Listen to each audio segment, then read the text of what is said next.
నమః. మహిమాన్వితమైన చాతుర్మాస వ్రత కథ తప్పకుండా చదివినా విన్నా సంపూర్ణం.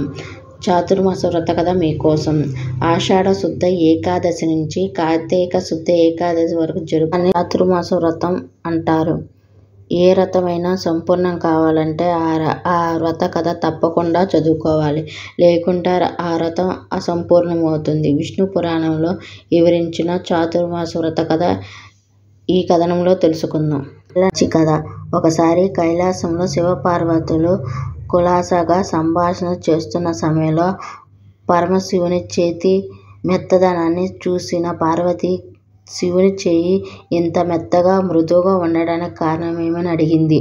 అప్పుడు శివుడు పరోపకారం చేయడం వల్ల తన చేతులు మెత్తగా ఉంటాయి. పరమశివుడు చెప్పాడు, బహుళ అందుకేనేమో విడివిడిగా దానాలు చేసేవారి ఎముకలు లేని చెయ్యి అని వర్ణిస్తారు.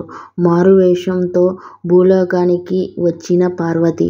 శివుని మాటలు విన్న పార్వతి కూడా పరోపకార సేవ చేయాలని కోరిక కలిగింది.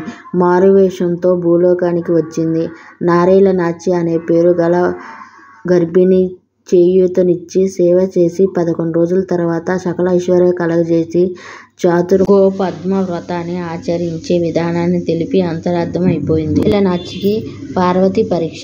5 ఏళ్ల తర్వాత పార్వతీదేవికి నారేల నాచి పరిస్థితి తెలుసుకోవాలనిపించింది. అప్పుడు నారేల నాచి అమ్మవారు చెప్పిన గోపద్మ వ్రతాన్ని నియమనిష్టగా ఆచరిస్తూ ఉద్యాపన చేస్తుంది.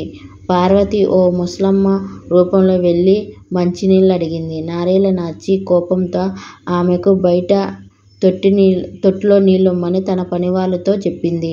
అవమానపడ్డ పార్వతి తిరిగి కైలాసానికి వెళ్ళిపోయింది. నారేల నాచికి జ్ఞానోదయం. పార్వతి శివుని దగ్గరికి వెళ్ళి నారేల నాచికి ఐశ్వర్యం లేకుండా చేయమని కోరింది.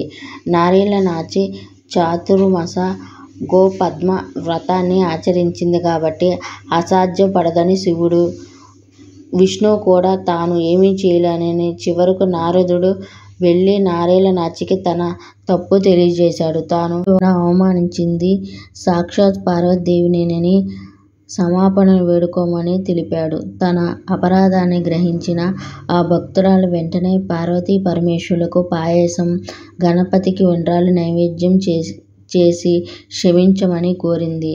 సంతసించి పార్వతీ పరమేశ్వరులు ఆమెకు అష్టైశ్వర్యాలు అందజేశారు. వ్రతం ఆచరణ. శ్రీకృష్ణుడు తన చెల్లెలు సుభద్ర చేత చాతుర్మాస గోపద వ్రతాన్ని 5 ఏళ్లు కలిపి ఒక్కరోజు జరిపించినట్లుగా చెబుతారు. ఈ విషయం గురించి ప్రస్తావన నారద పురాణంలో ఉంది.